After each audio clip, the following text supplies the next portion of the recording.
이 열불의 그 비밀은 열왕을 가리킨다라고 이게 모두들을 해석하고 있는 것을 볼 수 있습니다. 우리가 12절을 한번 볼까요? 내가 보던 열불은 열왕이니 아직 나라를 얻지 못하였으나 다만 짐승과 더불어 임금처럼 한동안 권세를 받으리라. 짐승과 더불어 임금처럼 이렇게 한동안 권세를 받게 된다라고 얘기를 하고 있습니다. 서두에서도 우리가 간략하게 말씀을 드렸듯이 열불이 열왕을 가리킨다라고 해석을 할 때에 20세기에 들어와서 유럽 공동체가 9개, 10개가 되면서 그들의 열불을 가장 가진 열불을 가진 짐승이라고 생각을 굳힌 자들이 참 많았습니다. 저도 그때 한때는 유럽 공동체가 진짜 열불을 가진 자들까 이렇게 생각해 본 적도 있었습니다.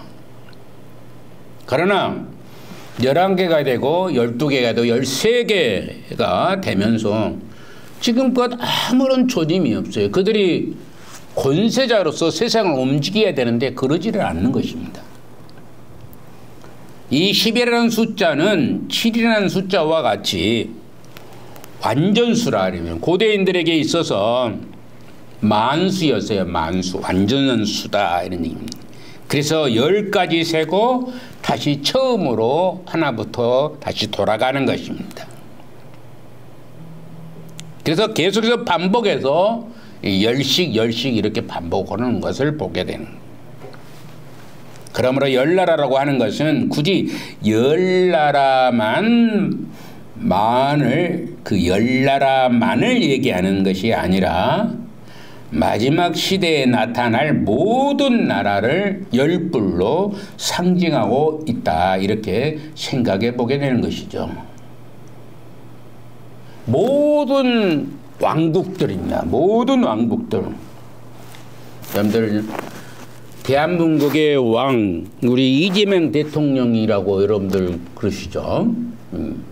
근데 그 이재명 대통령이 정말로 하나님의 나라를 형성하는 사람이냐? 그렇지 않습니다. 제가 늘상 그럽니다. 교회 목사들, 교회 그 나라 장로들, 목사들은 그 정치를 하지 말아야 된다는 생각을 해요. 뭐 국회의원까지는 한다 할지라도 휩쓸려 가요. 그래요. 휩쓸려 갑니다. 거기 가요. 자기 당 문제로 휩쓸려 가요. 집사요, 장로요, 뭐 권사 여자들도 많이 있으니까 권사들도 그 당에서 결정하면 그대로 따라가는 거예요. 여러분들 지금 요즘에 뭡니까 그 차별금지법이라는 것에 대해서 민주당이 굉장히 거기에 막 적극적으로 하니까 그 믿는 사람들이 한 30명 이상이 넘습니다. 집사, 장로, 권사들이 30명 이상이 넘을 거예요. 아마 훨씬 넘습니다. 예전에 30명이었어요. 근데 그들이 따라가는 거예요. 적극적으로.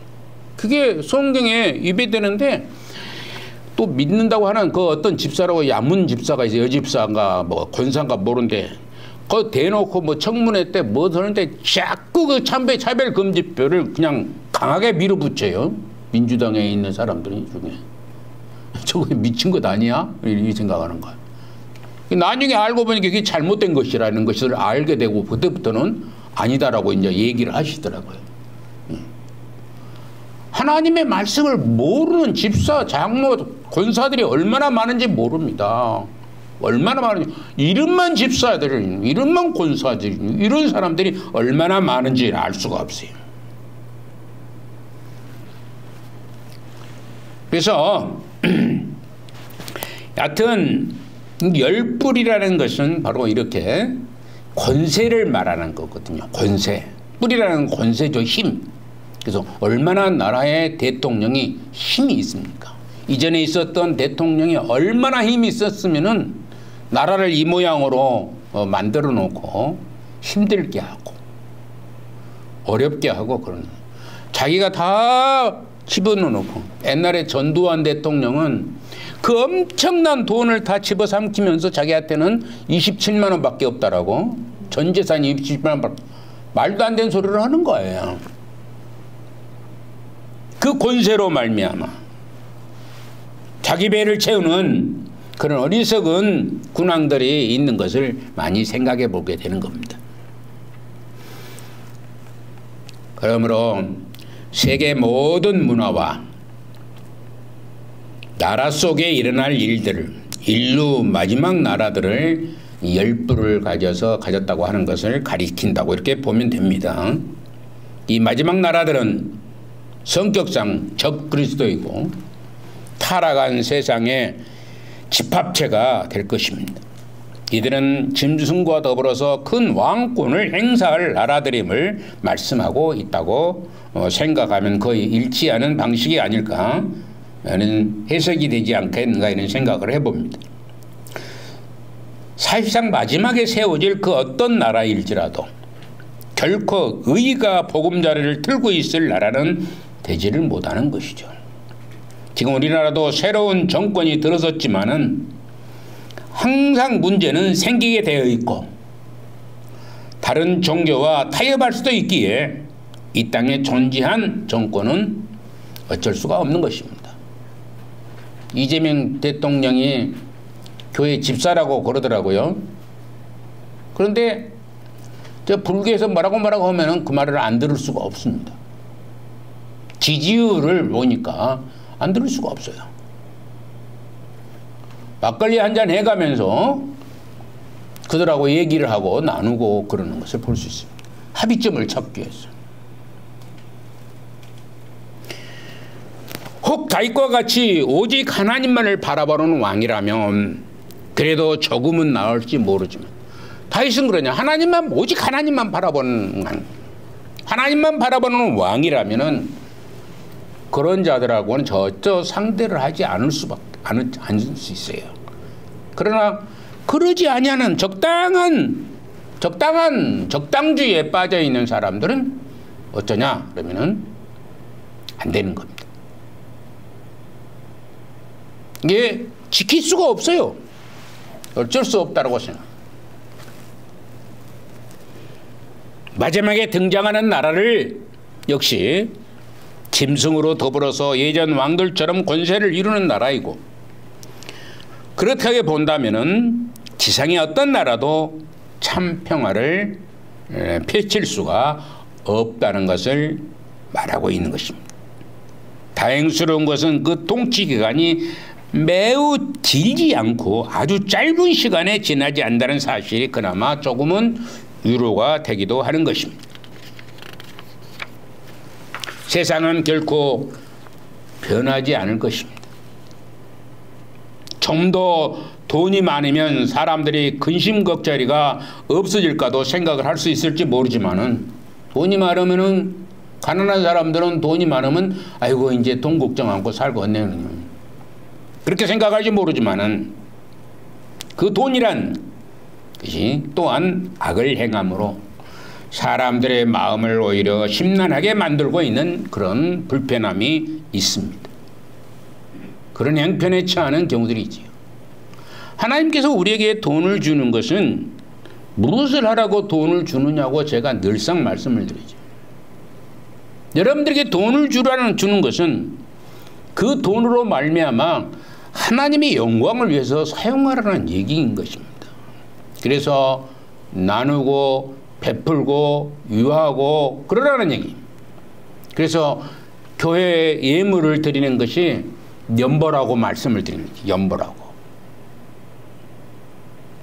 그러는데 우리는 그 돈이 내 것으로 생각하는 겁니다. 내 것으로 생각하지 않는 사람이 한 사람도 없습니다. 저를 비롯해서 여러분들 모두가 다 그 돈 자기가 가지고 있으면 내 것이라고 생각하는 거예요. 그러니까 내 것이니까 내 마음대로 쓸 수가 있는 것이에요. 그런데 하나님은 그걸 원하지 않는 것입니다. 내가 너에게 잠시 맡기는 것이라는 것이죠. 그래서 잘 사용하라는 것입니다. 하나님의 영광, 당신의 이름을 드높인 곳에 사용하라는 것이 바로 이것인 것을 생각해 보아야 됩니다. 역사의 마지막 나라들 역시 야수와 같은 나라일 것입니다. 이들은 엄청난 교만과 권력을 구사할 것입니다. 그러나 그들의 권세는 잠깐이라고 말씀하고 있습니다. 7머리와 10뿔을 가진 짐승에 대한 설명이 과연 우리에게 무엇을 전해주고 있는 것입니까? 사도 요한은 그들이 아무리 힘이 강한 것처럼 보여도 그들의 출처와 멸망함을 말씀하므로 거기들이 어디서 왔는지 어떻게 멸망할 것인지를 말함으로 말미암아 그들의 활동 기간도 또한 극히 짧다는 것을 말씀하고 시대마다 고난을 당하는 성도들을 위로하고자 계시록을 기록했다 이렇게 말할 수가 있게 되는 겁니다. 그것은 조금만 참고 기다리면 아무것도 하지 않고 기다리는 것이 아니라 신앙의 정조를 지키고 기다리면 한번 따라합시다. 신앙의 정조를 지키며 기다리자. 신앙의 정조를 지키고 핍박이 오고 고난이 오고 환난이 온다 할지라도 신앙의 정조를 지키고 기다리면은 그리스도의 나라가 될 것을 말씀하고 있는 것입니다.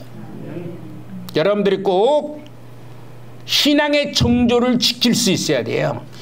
왔다리 갔다리 하면 안 돼요. 왔다리 갔다리. 우리가 왔다리 갔다리라는 게 있잖아요. 이 편 내 편이 없는 겁니다. 그래서 기독교인들을 독선주의라고 하는 것이 바로 거기에 있어요. 왔다리 갔다리 안 하니까 독선주의자가 되는 것입니다. 너희들에게만 구원이 있느냐고 얘기하는 그렇습니다. 바로 하나님을 믿는 사람만이 진정한 구원에 이르게 되는 것이고 생명의 도에 동참하는 자가 되는 것입니다. 여러분들이 왔다리 갔다리 해버리면 안 되는 거예요. 형편 처지와 그 처지에 따라서 왔다리 갔다리 하면 안 되는 것입니다. 오직 믿음으로 하나님을 영접한 자로 살아가야 되는 겁니다. 무정에서부터 나왔다가 영원한 불못으로 들어가 멸망할 자들인 짐승의 운명을 우리는 똑똑히 보게 될 것입니다. 이미 다선은 지나갔고 극히 짧은 시간만 남아있다라고 얘기하고 있습니다. 그러므로 우리는 어떤 환난도 공고함도 주님의 재림을 소망하며 기다리고 이 땅에서 정의와 신의를 실천하면서 하나님의 나라를 확장하는데 열정적인 그런 믿음의 소유자가 다 되시기를 주님의 이름으로 간절히 축원합니다.